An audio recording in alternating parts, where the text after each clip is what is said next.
Hey y'all, welcome back to another episode of the Stylist Rant Podcast, where we rant about all things fashion and style. My name is Kristen, and I'm so excited to be here today because we have a live audience. Y'all can't see them, but they here. They're here.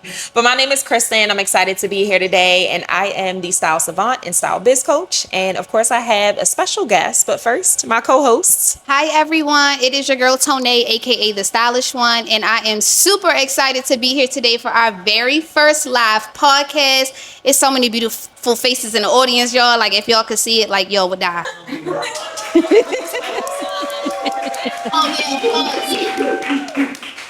So yeah, we just want to thank everyone today for coming out and supporting the Stylist Rant Podcast as well as B.Marie Accessories. So let's dive in. Well, first we want to have our guest introduce herself before we dive in. So let them know who you are. Hey everybody, I'm Shannon Johnson, aka the Boss Belle, the owner of B.Marie Accessories. Got nothing else? Full time, I'm a knowledge-based manager. I work in tech. Let them know. And then 5 to 9 or whenever I'm not at that job, I'm running B.Marie Accessories. I do all my content, social media, content creation and editing, everything, all the hats. A one-woman show, yes. Which is why we had her come on the show. Although she is not a stylist, she is very stylish, and we appreciate everything that she does. So tell them a little bit about, how you got started, where B.Marie Accessories came from, the origin story, all those things for the people who don't know about you. I started B.Marie Accessories in 2020. It's named after my late mother.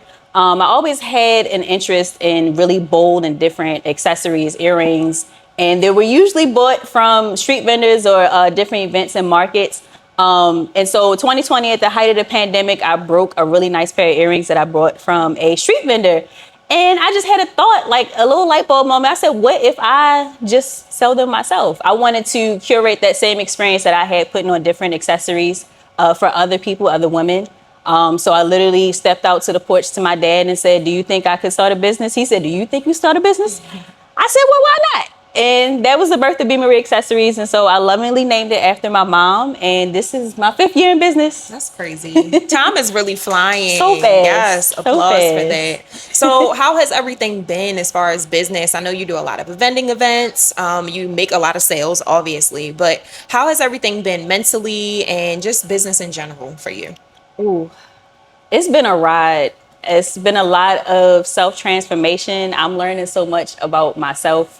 I've had to grow and stretch in so many different ways, but I'm really grateful for the journey. Like, I don't think I would have had the maturation that I've experienced without, taking that leap to run a business. But I'm also juggling that business, working full time. So having to be really disciplined in what I'm doing with my time, where I spend my time, and being really strategic. So just all around learning and growing on all fronts. It's stressful, but I'm having a blast.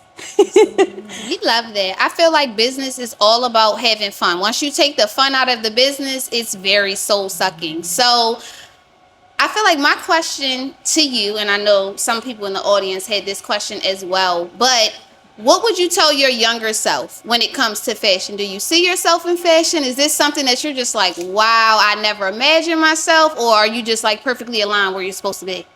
I don't think I knew that I had an interest in like fashion distinctly when I was coming up. I just like to put on what I felt comfortable in.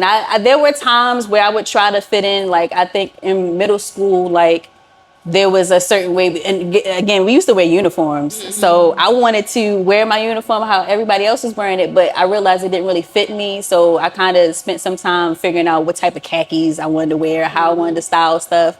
So I had like a whole vintage and thrift era because it was on trend, but I think I felt like I shaped it around my lifestyle, my personal interests, but I didn't realize in that moment that I was developing my own personal sense of style. I just wanted to feel comfortable. Okay, so you say you are still a 9-to-5er with a 5-to-9er. So how do you manage to execute your ideas? How do you not get too overwhelmed, or how do you manage your time between your 9-to-5 and your 5-to-9? It takes a lot of intention and practice, boundaries. I can't say yes to everything. And in full transparency, I did terribly with that this month. I've said yes to a lot of stuff. But on the normal, I try to manage my time just writing stuff down, like every little thing. I'll break one task down to three to make sure that I get it done in a certain way, and just really stay trying to give what I call giving myself time back. So if I can do things ahead of time, I like to compare it to New York, because I also lived in New York for some time, where they use every square inch for like buildings and commercial spaces. I use every minute of the day if I'm not dedicated to rest. So I might be on the toilet editing something. I will edit or get stuff done anywhere that I have time. By any means necessary. Any means. No, I'm glad you mentioned that, because I was going to ask, like, I know you do all of your content. It's always super creative. Like, how do you stay creative? How do you get inspired when it comes to creating content? Because I feel like with social media, we can get really overwhelmed. We follow so many people that are doing a bunch of different things, and it's easy to just copy other people and what they're doing. So how do you stay creative and just fresh with your ideas? I focus on what I want to do. I will like draw inspiration from, you know, social media pages that are meant to maybe show you what's on trend, like trending sounds or maybe skits or something.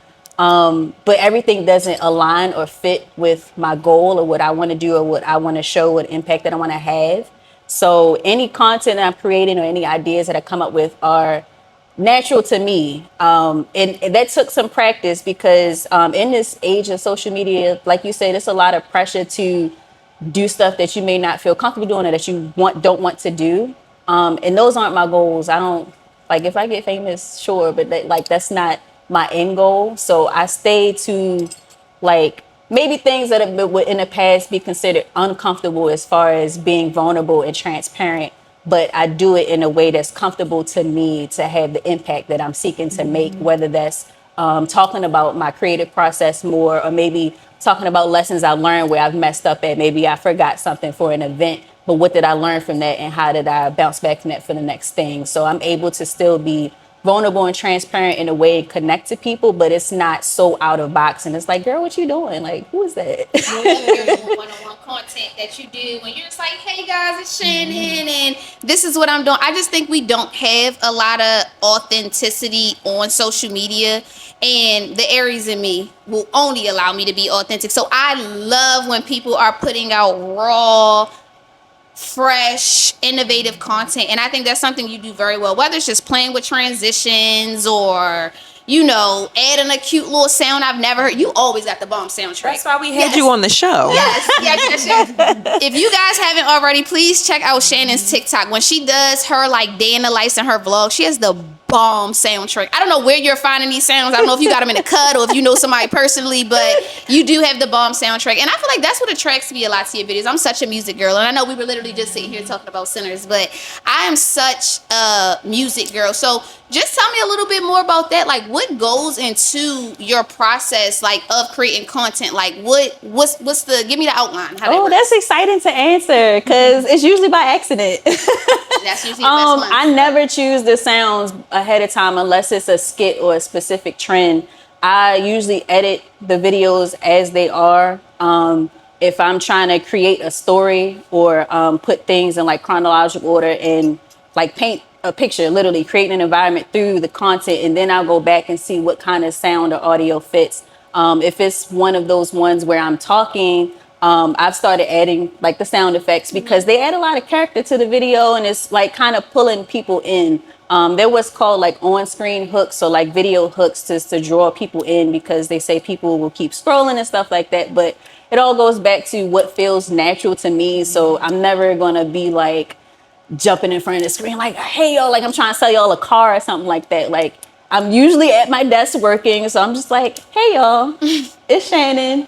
And then like, you know, I may put like a little audio insert in there, but I really don't do that piece until after the fact. And I use editing to experiment a lot. So I do play with a lot of different transitions, and I've been working on developing like my personal style, like, because I think that's the most fun for me, is being able to tell a story through video. So it's different techniques to how I may pan the camera or what I focus on.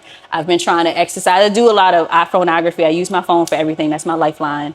So I've been exercising more with the cinematic mode on the iPhone and trying to create narratives using that. But it's very experimental. I like that you mentioned using the iPhone because I feel like a lot of people go out and they buy, the latest camera or the latest GoPro and things like that. So I do love that you are still using what you have to get to what you got. So I super duper love that. So what's next for B.Marie? What's next? I see we have magazines popping off. We have collections coming out the woodworks. My girl done release glasses. I mean, what's next? Are you doing nails? Like what's next? What's next? So right now, currently, as mentioned, we do have our short run magazine project series. It is a 6-issue magazine project where each issue has a focus on different elements of my personal lifestyle. They all open with the editor's letter from myself. They're essentially like my little journal entries. But I've also been having fun kind of exploring a little bit, I guess, of like journalism and interviewing people, women that I'm connected with and that's a part of my community for each issue. They also happen to be my customers. But it's really fun that we're all so aligned and that I'm able to tell their stories. They trust me to tell their stories. And so we just released the 3rd issue and I have 3 more issues left. And then after that, it's a secret. Okay. I have plans, but they secret plans. Y'all heard it here first. So make sure y'all subscribe to B.Marie so y'all go ahead and get the first dibs on the Yeah. little secret plan she got going on. No, I love that. Was the magazine always a part of the brand and the goal for B.Marie? Because I know you mentioned you had goals. I think you posted a TikTok too about you like going through your goals at the top of the year. Was that one of them or was that something kind of just random? Both. Okay. It was both. When I do my sabbaticals, for the last 2 years, I've taken a sabbatical in January from business to kind of recalibrate and reset, outline my goals for the year. I don't start events, vending at events until March, just to give myself a breather in between the year. And this past year, the goals that I wrote were to deepen my relationship with my customer community because my customer community is really special. Most of my customers are repeat customers. And because I do a lot of events, people will come specifically to see me or come give me my flowers, stop by to say hi. And I think that's really special.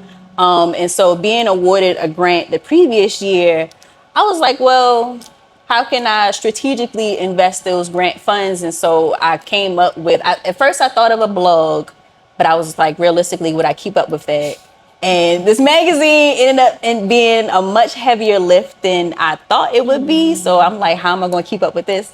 But it literally just came to me in the middle of the night. And I said, what about a magazine? It started out as a passion project idea, and we a little past that. But I'm having a lot of fun. I'm learning a lot, and it's really cool to look back and say I designed a piece of physical media because we really need to bring physical media back anyway. But I designed it cover to cover and seeing that they all make sense, that makes me excited. And I feel like I can do anything under the sun. I love that because for the girls who are 30 and over, that's very nostalgic for us. Magazines, the Teen Vogues, the Bazaar, Literally, all of Word that, up. Essence, Word up.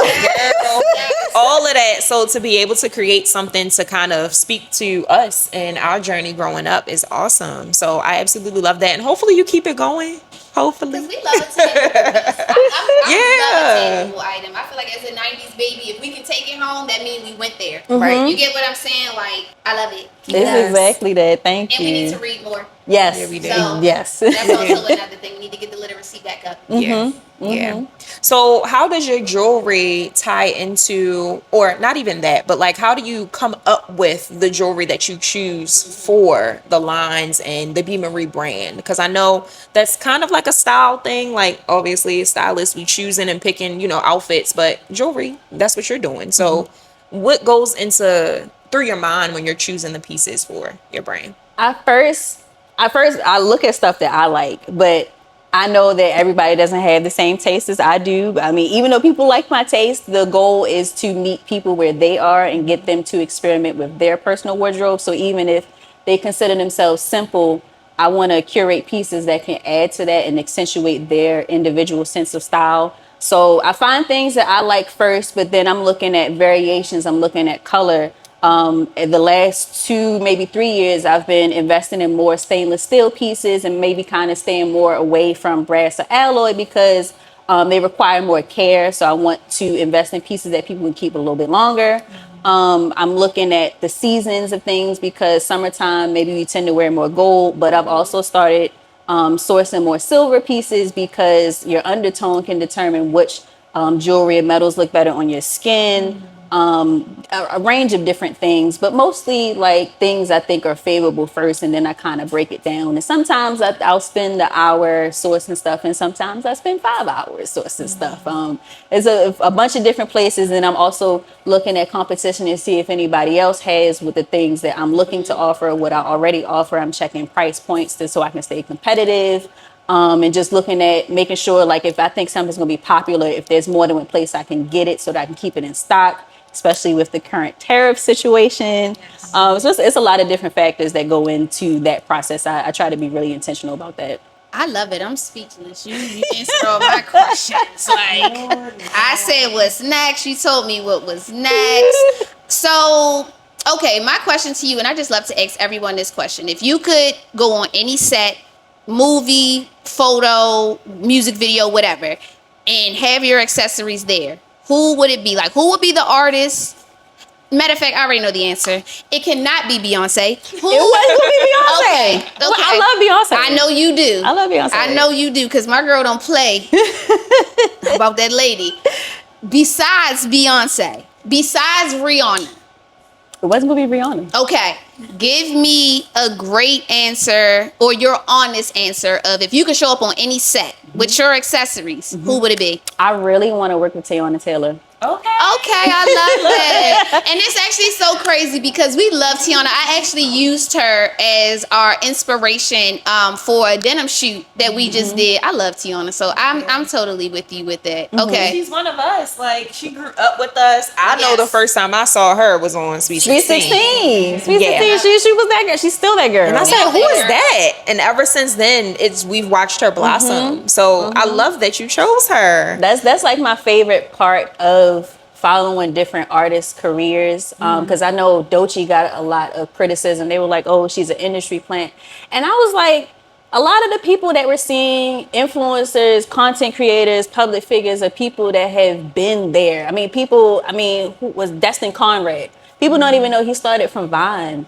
Like, people, as long as you show up authentically as yourself, you'll align where you're supposed to, if that's what you want to follow through with. So with Teyana Taylor, being able to follow her career from Sweet 16 and her building out a lane for herself, and with her recent project that she's releasing, I love that she's creating her own narrative. She's not letting the media or her previous relationship or anybody else define what she went through. She's telling her own story, and I really love her blend of her music and creativity and visual. I'm a very visual person. I'm a visual learner, which is where all the content and stuff comes from. Is I like to be able to really paint that picture for people, and including myself. Yeah, I love that. I love that. Tiana was a great answer. Yeah, that was an amazing answer. I feel like she's I don't want to call her an underdog, because I feel like the girls know she give looks, but it's like she don't get enough credit. She doesn't get enough credit for that. So I love for bringing little TT up into the conversation. I love that. Yes. So what advice would you give a young fashion professional? I don't think you asked that already, did you?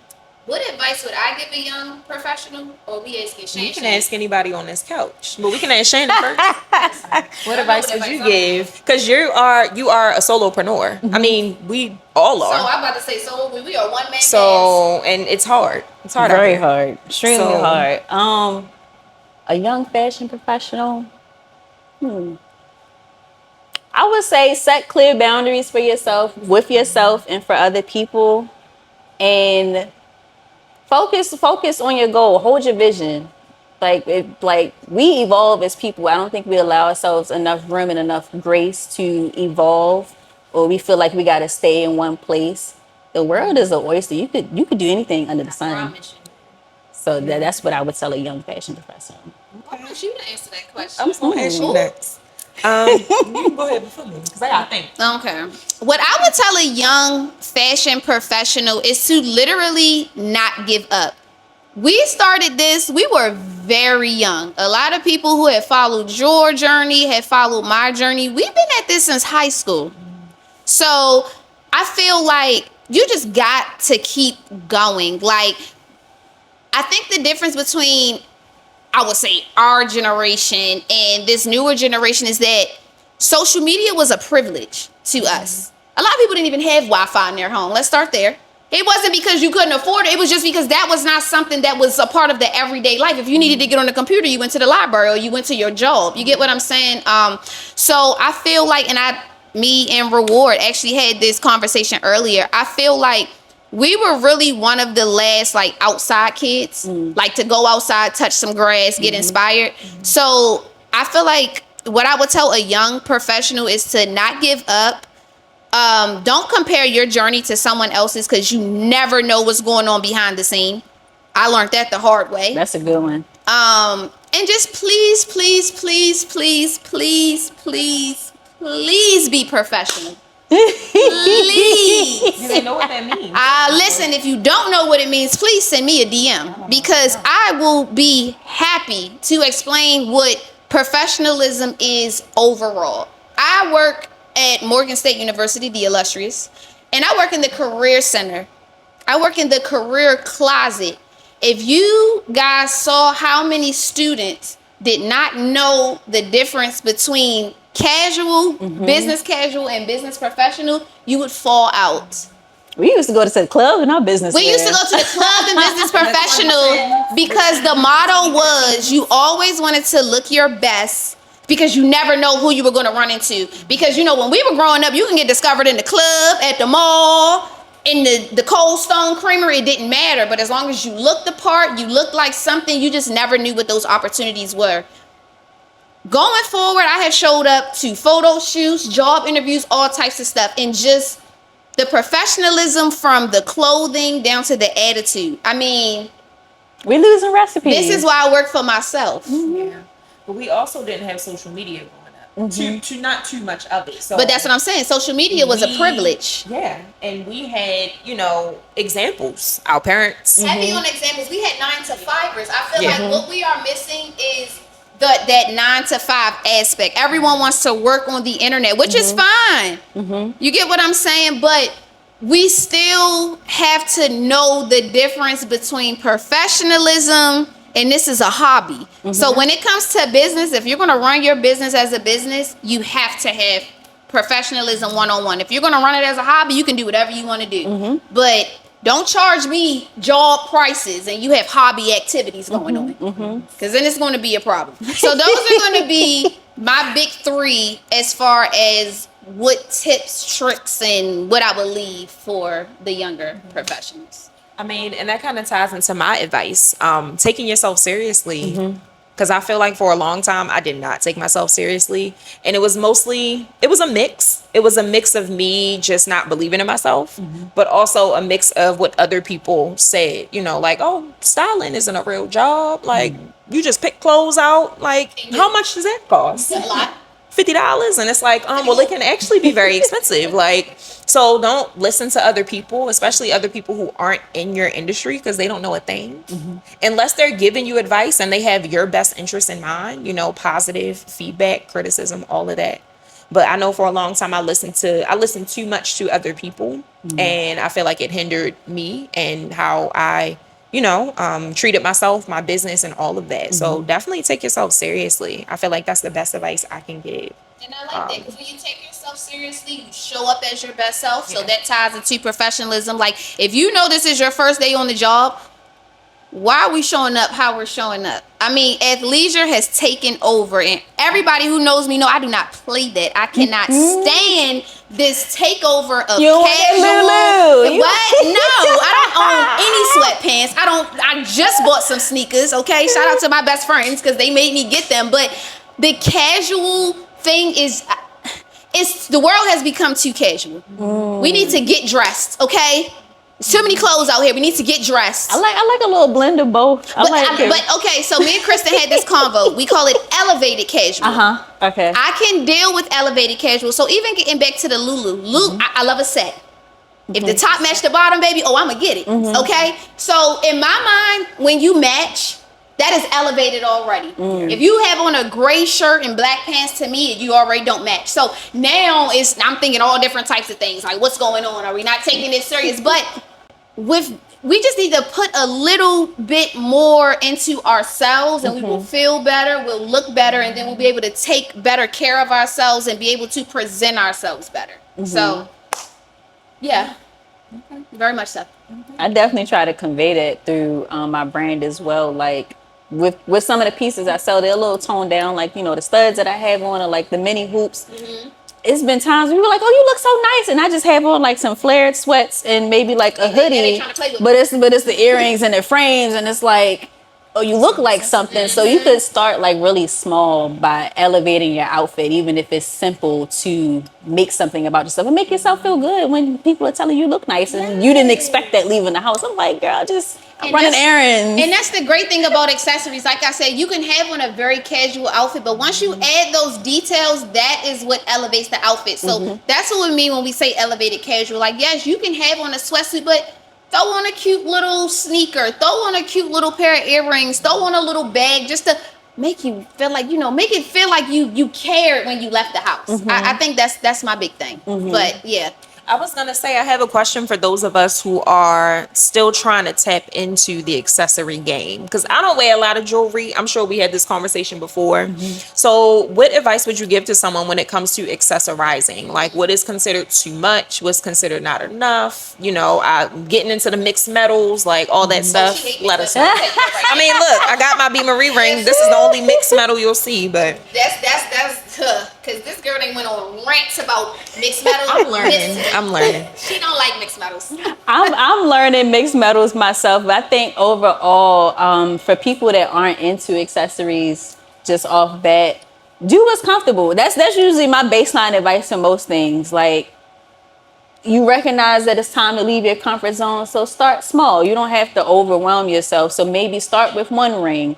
Maybe start with a necklace. Maybe start with really small earrings. If you want to get technical, there's certain techniques where if you have a certain amount of your neckline exposed, if your hair is up, that's when you should wear bigger earrings. So like, wedding brides and stuff, if they have an updo, they usually have earrings that dangle. So there's more technical aspects like that to get into. But I would always recommend people just start small and build your collection. Like, unless somebody taking you shopping, like, who realistically goes out and buys like a haul of jewelry that would like fill a jewelry box and then know what to do with it? So just start small with the things that you like or that you're drawn to, and build from there. And like, maybe, mix up your current wardrobe. Like, if somebody just had like all neutrals, and so maybe they have all gold jewelry, but decide maybe they want to try like a silver piece with those neutral pieces, or maybe they have more cooler tones in a closet like blues or greens, and you know what, I need more silver, stuff like that. And I've had to do that with my own wardrobe, just changing in size and adding and removing things. And that I'm growing with my business in that aspect as well, having to offer a range of things that also work for me because I wear my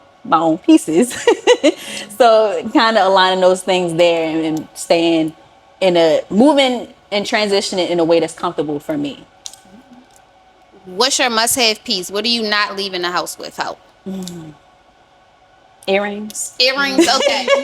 Earrings, even if they're not B.Marie, I'll put on like my little 14 karat earrings from somewhere in the mall, little gold hoops or something that don't come off, and I'll put those on because they'll always be on, and then get in the habit of changing earrings. But I feel like a little boy when I don't have on no earrings. I was just gonna say that. If I look at my ears, my lobes, and I'm like, I ain't got no earrings on. I'm turning around. I'm screaming. Okay, so after 5 years of business, what has been your favorite B.Marie release?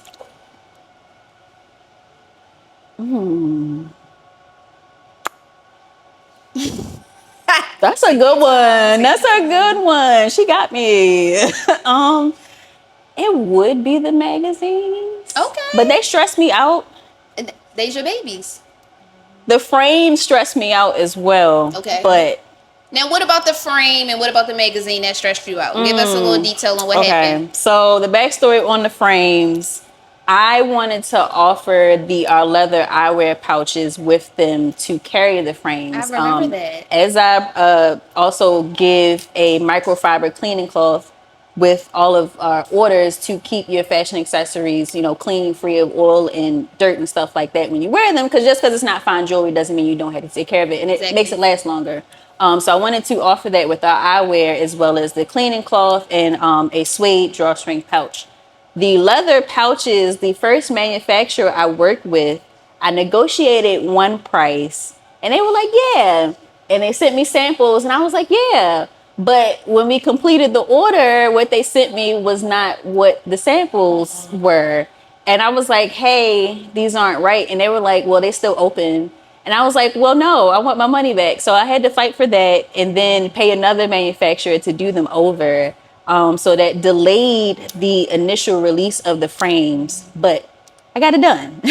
I worked really hard, really hard. And then I stressed myself out. It was self-inflicted because at that same time, I had also invested in larger boxes, our product boxes. So when you order online, like I said, like everything is an experience with B.Marie. So when you order online, all the orders ship in satin line boxes and they're branded. So you can always reuse them. You can deconstruct them if you want, maybe use the material for something else, upcycle if you want to use the boxes as a gift box for Christmas or something like that.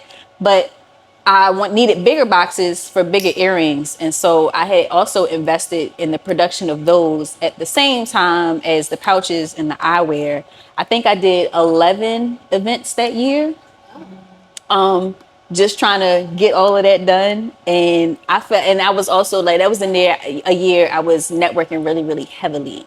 So I was really super burnt out. And after that year is when I implemented my yearly sabbatical in the winter, like from December to February. It taught me a lot. I learned, and that was, an instance where I learned boundaries. I learned how to advocate for myself. I learned that I wasn't just going to accept. If it wasn't exactly my vision, then it's not for me. It's going to be what I ask for, especially if I'm paying for it. But I think I would choose that over the magazine just because the magazine, like, it's more stress, but it's like, the magazine is a bigger challenge because it's me versus me. It's not me versus a manufacturer. Me designing the magazine cover to cover, coordinating the interviews, the photo shoots, all of the graphics on the inside. The photographers I hire to do the product photography.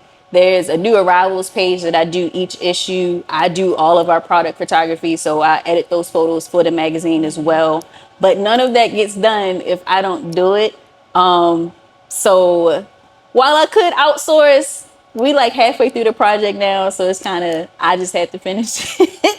But it's like me versus me. So I would say the magazine is heavier than the frame. So the frames is probably my favorite release because that was the first leap I took, really expounding my brand to something else other than jewelry.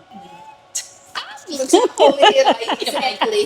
I love it, Shane, because I just know how far you've come, with your journey. And 5 years is not to be played with. You get what I'm saying? Like, I feel like I'm just so saturated because, we've been doing this for so long. However, just to see someone fresh. I remember when you tweeted starting my business. And I'm like, okay. And then 5 years later, like, you're still trending, you're still popping, you haven't given up, you've shown us your true self. So I feel like a lot of entrepreneurs haven't shown us that, or they haven't had the chance to show us that. And I mean, 5 years is a big deal. So I just want to congratulate you on that. Thank you. I received that. Definitely. I don't want to take it to a negative side, but I do want to know, were there any mistakes or any regrets that you've made throughout your 5-year journry thus far that's still implanted in your mind? The first thing that pops up, what do you think? The list of mistakes is long. I'm just trying number to one. think of one that's top of mind.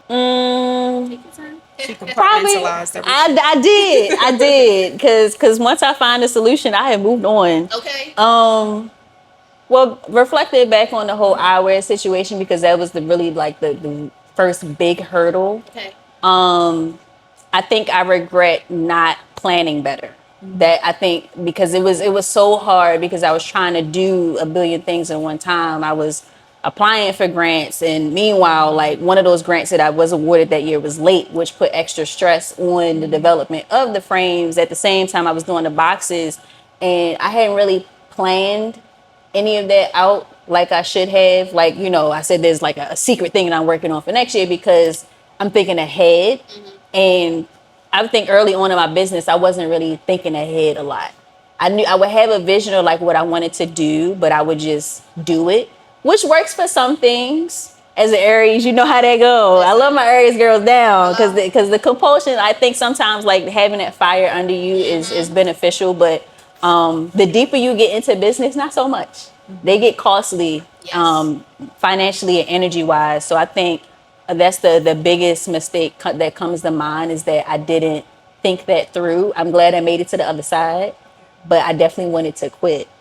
Wanted to quit real bad.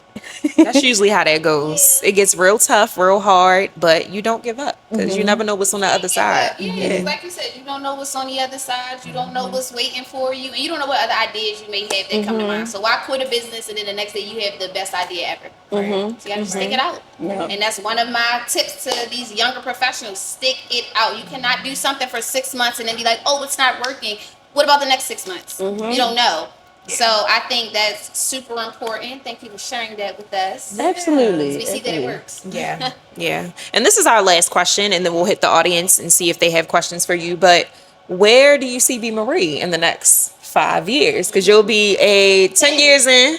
Is that a decade? Yeah. Okay. A decade? Ooh. So initially I didn't have an interest in brick and mortar, but I'm a little more open to that. That's her language. I'm a little more open to having a dedicated retail space, but I definitely I have plans for that as well. I envision it not just being a retail space, but I would like to have a space that could serve as a creative space for other people that, you know, maybe want to hold intimate events or use a space to photograph themselves or, you know, studio time like this.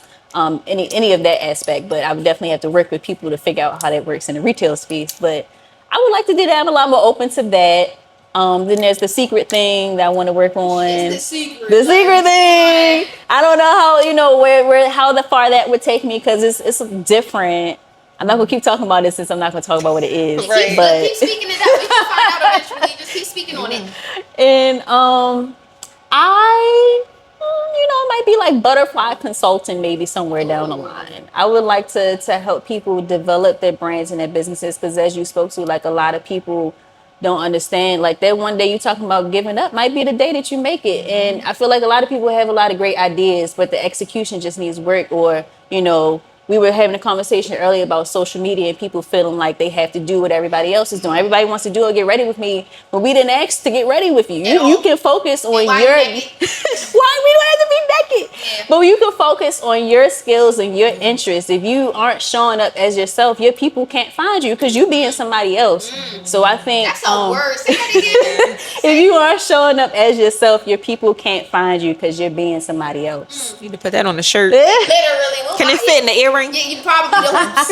That would be cute. But I think you know I could offer some sort of insight to other businesses. Especially, I would love to work with exclusively women-owned brands, but just offering some insight there because I've worked really intentionally in my own processes and how I show up for myself and my business and creating that harmony and balance of showing as myself authentically, but also drawing that boundary that this is Shannon from West Baltimore, this is B.Marie. This is Shannon at events. This is Shannon at work that works as a knowledge-based manager in tech. This is Shannon, the regular Shannon. This is McSwaggin. I mean, whoever you know me as, like drawing those boundaries of different things. But you don't have to close yourself off. You can merge them in a healthy way and in a way that's comfortable. That's good. And that's a perfect end to this conversation. Now we want to ask questions. We want to ask y'all some questions. So, Audience has a question, just raise your hand and we're going to pass you the mic. Alrighty, we got some guys. How you doing, everybody? I'm J Law. I'm a multidisciplinary artist from Baltimore. I got a question for Shannon. So I follow you on Instagram and everything that you do. So I'm just curious about what's your strategy when you post on social media about the new products that you have coming out? I think you do a good job with engagement. So I just want to know your strategy of how you go about it when you have a new product. My strategy when it comes to new products, I definitely try to show them either styled. I recognize that early on that a lot of people didn't connect with the actual jewelry itself, or rather in like sales speak, it didn't convert unless people saw it on themselves, me or themselves. So spending a lot of time pushing new products at events, maybe offering specific sales or like kind of building up hype around the new things that I want to offer at events. And then translating that content online to show people in the new things that I have to offer. And even strategically with the magazines, I invested in a lot of inventory during my sabbatical so that I could roll them out in the magazines, and there's discount codes for each set of new arrivals I use the magazines to help promote the new arrivals as well. So kind of experimenting there on that front, but I just try to make sure people see them either on themselves or they see them at all, because being a product-based business, people have to, at the same time that, everybody enjoys the content, I'm not just running a business for fun. I need that money. So I gotta show the actual jewelry and show the other products that I want people to invest in as well. I love your content, Shannon. Because I be scrolling right on Instagram. I'm like, look at her on the TikTok too. Any other questions? I'm going to say good evening, ladies. I just want to say y'all all look beautiful on this stage right now. I just have one quick question, and any of you guys can answer this. So first question is, I know this is like a fashion podcast, right? So if you had to bring back a fashion statement from the 90s and get rid of a fashion statement from today's date, what would it be? Just curious. That's a good one. What would you bring back and what would you get rid of?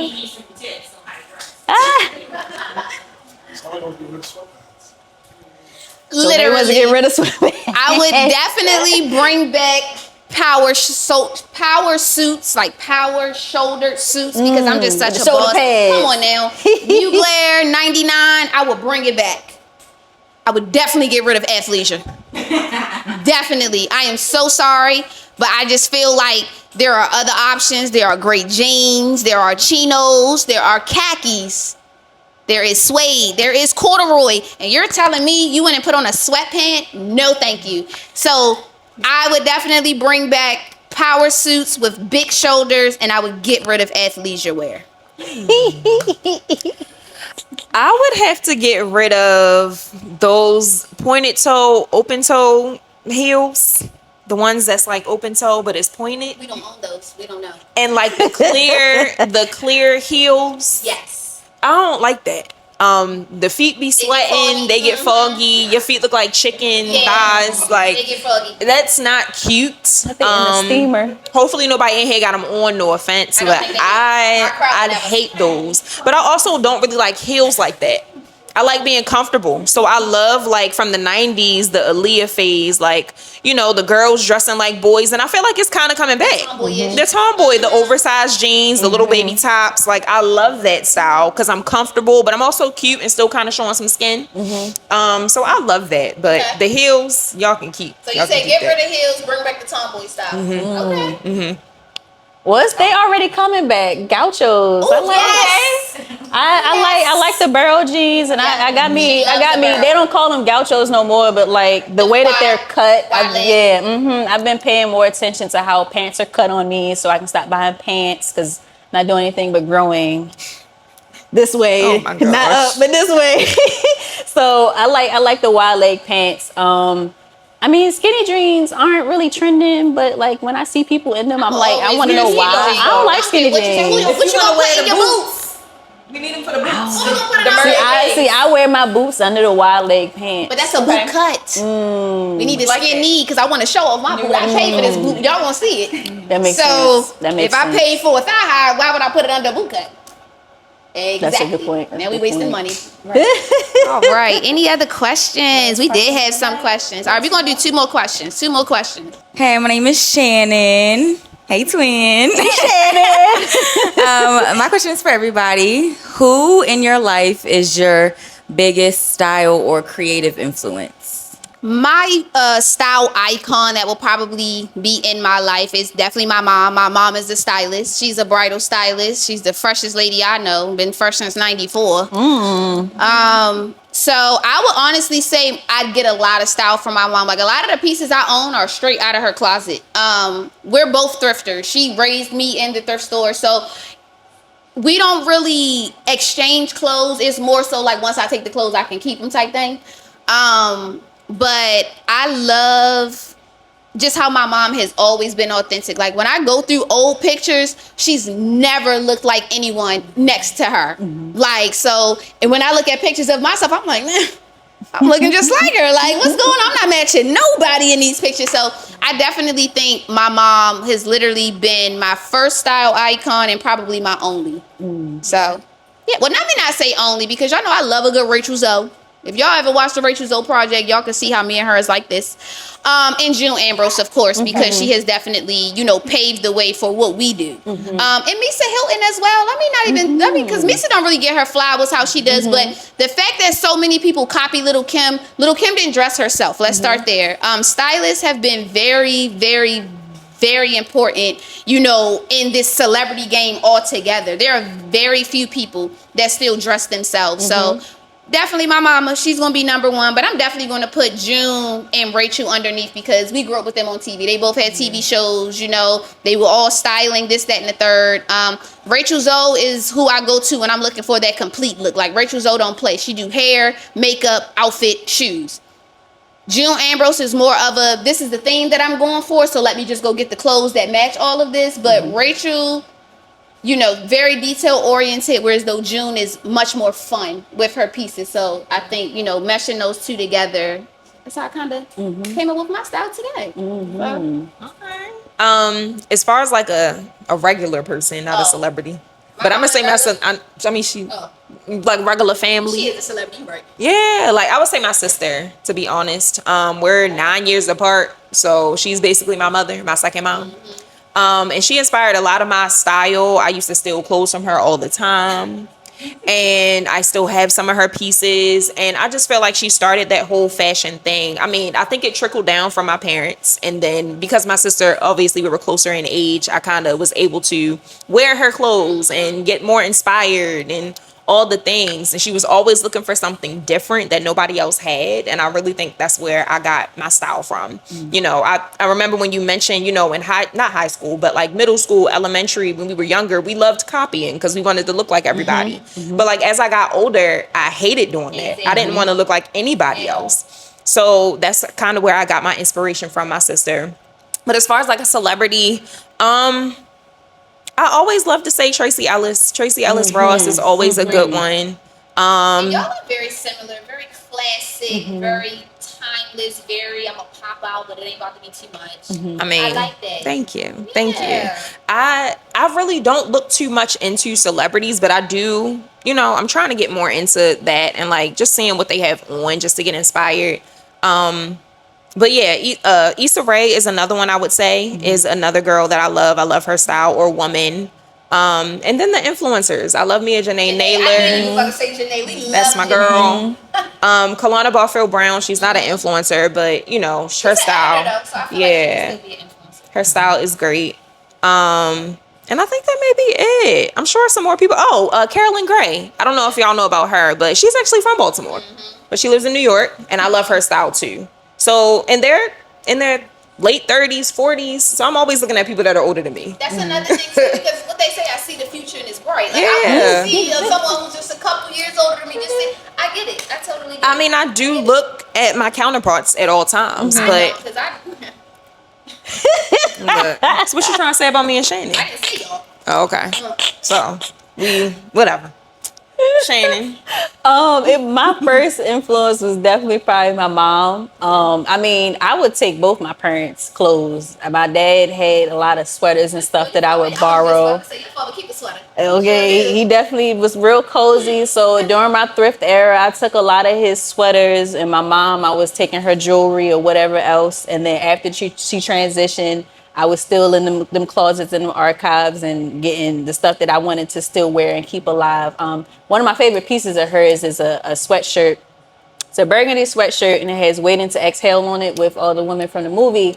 And her and my cousins that she grew up with, my adult cousins that she grew up with, they had all went to go see the premiere of the film together and got them sweatshirts made. So I kept that sweatshirt. I take good care of it, but it's like my favorite thing because it's a different color. Nobody has it, and it's a true vintage piece. It has a meaning behind it. And a whole story. Very sentimental. But as far as like, people that more relative to us or that we see on social media, I really love Notorious Kia. I've been following her for a while. I don't know if Brooklyn Betty still posts a lot. I loved her page. And then Paula Rockmore, she used to share a lot. Yes. I love her. Is she a chef? No, I don't think so. Oh, that's Carla somebody else. Okay. Yeah. But she's real Remember we went to quirky, when we went yes. to the Museum of Food and Art for my birthday that year, and Carla with the glasses was there. She was a chef. She got great hair though. Yes. Yeah. Okay. Oh yeah, Okay. Carla Rock. I think she has like dark hair. Dark hair. Okay, I gotta look I'll her show you up. her. Yes, She's real please. cute. I love a quirky style because I'm quirky myself. I like Tracy Ellis Ross. I like her more quirkier styled pieces where she's wearing like something that like looks ridiculous, but it's so stylish on her because it suits her and it fits her. And I think that's really important in developing your personal style. It has to reflect your lifestyle and your who you are as a person. Like it's certain things that I wouldn't look right wearing, which is why I don't do skinny jeans And anymore. that's another reason why people need to dress for themselves Yes. and not the next person. Because what looks good on you might not look good on me. And that's why we need to all stay in our lane. Well, this was such an amazing conversation. We're so glad that you guys got to join us and listen in on Shannon's journey. We asked her some really, really cool questions that we hope inspired you and got you excited about jewelry and fashion. So, Shannon, to close us out, let us know or let them know where they can find you, where they can shop your jewelry and get the magazine. So you can find us on Instagram and TikTok at B.Marie Accessories. Our website is B.MarieAccessories.com. Or you can find us at an event near you. Baltimore based everywhere. We love it. Any last words before we close out? No, I think this was an awesome, first live recording. I think we had the perfect guest to start this off. So I just want to thank you, Shannon. Thank you for bringing your crew out. Chris, thank you for bringing yours out. And I brought mine out. We got a house full of people, and I love that.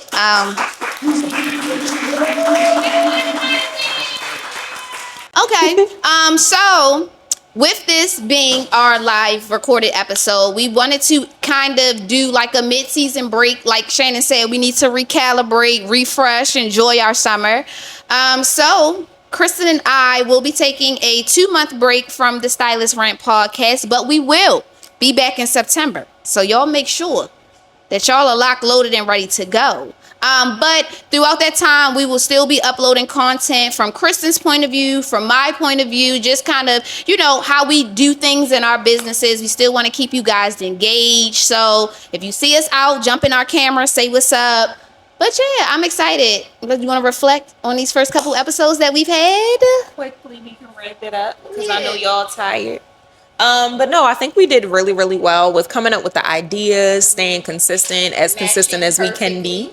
And matching our fits, I think people really enjoyed the episodes and really enjoyed the conversations. So we just want to kind of turn that up a notch in the second half of the year, have more guests like Shannon, and just talk about what's really going on in the fashion industry with, everything that's happening in the world right now. Of course, we're going to keep it fun and exciting, but we still want to make sure that we are relevant to what's going on and informative as well. Because that's what this is all about. That's why we're here. So I'm excited to take a break, and I'm excited to get back to it. Okay. Immediately. No sleep for me. Like, dang, did this girl got a house? I don't. I live on the beach. But yeah, so we just want to wrap this up. We want to give a special thank you to our cameraman, Reward and Isaiah. And then again, we want to give it up one last time for our live audience. Woo! Yes. They came to downtown Baltimore. They showed up and showed out. You never know. Our next taping might be in New York. So just make sure y'all follow our page, RSVP, and subscribe. Like, comment, and share with y'all mamas. Thank you so much for coming out. That's a wrap.